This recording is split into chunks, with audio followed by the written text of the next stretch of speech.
जय श्री राम। राजत राज समाज महु कौशल राज किशोर, सुंदर श्यामल गौर तन विश्व विलोचन चोर। सुंदर सांवले और गोरे शरीर वाले और विश्व भर के नेत्रों को चुराने वाले कौशलाधीश के कुमार राज समाज में सुशोभित हो रहे हैं। सहज मनोहर मूर्ति दो कोटि काम उपमा लघु सो।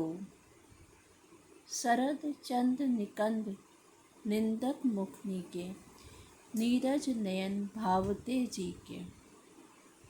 दोनों मूर्तियाँ स्वभाव से ही बिना किसी बनाव श्रृंगार के मन को हरने वाली हैं।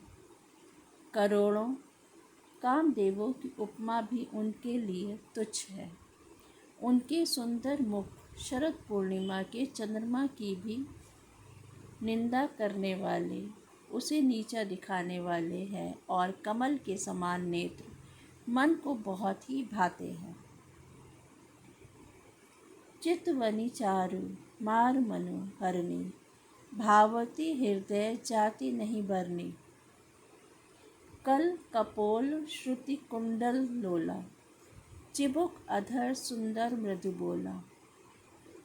सुंदर चितवन कामदेव के भी मन को हरने वाली है। वह हृदय को बहुत ही प्यारी लगती है, पर उसका वर्णन नहीं किया जा सकता। सुंदर गाल हैं, कानों में चंचल कुंडल हैं, ठोड़ी और अधर सुंदर हैं, कोमल वाणी है। कुमुद बंधु कर निंदक हासा, भ्रकुटी विकट मनोहर नासा। भाल विशाल तिलक झलकाही, कच पिलो की अली अवली लाजी लजाही। हंसी चंद्रमा की किरणों का तिरस्कार करने वाली है। भौहें टेढ़ी और नासिका मनोहर है। चौड़े ललाट पर तिलक झलक रहे हैं। काले घुंघराले बालों को देखकर भौरों की पंक्तियां भी लजा जाती हैं। जय श्री राम।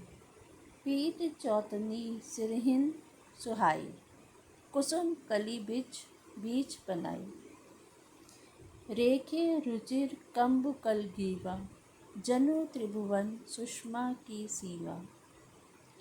पीली चौकोनी टोपियों सिरों पर सुशोभित है, जिनके बीच बीच में फूलों की कलियां बनाई हुई हैं। शंख के समान सुंदर गले में मनोहर 3 रेखाएं हैं, जो मानो तीनों लोकों की सुंदरता की सीमा को बता रही हैं। कुंजर मणि कंठा कलित, उर्हिन तुलसी का माल। वृषभ कंद के हरि ठवनी, बल निधि बाहु विशाल। हृदयों में गज मुक्ताओं के सुंदर कंठे और तुलसी की मालाएं सुशोभित हैं। उनके कंधे बैलों के कंधों की तरह हैं।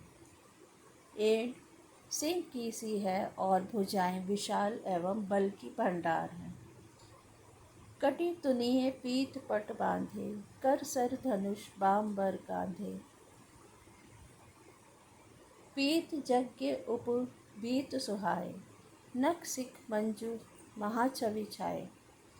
कमर में तरकस और पीताम्बर बांधे हैं। हाथों में बाण और बाएं सुंदर कंधों का धनुष तथा पीले यज्ञोपवीत सुशोभित है। नख से लेकर शिखा तक सब अंग सुंदर हैं। उन पर महान शोभा छाई हुई है।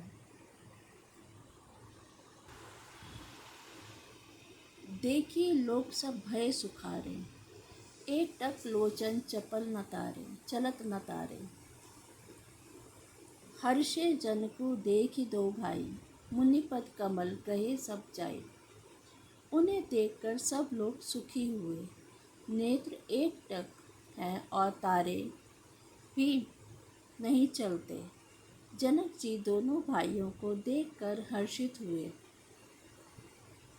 तब उन्होंने जाकर मुनि के चरण कमल पकड़ लिए।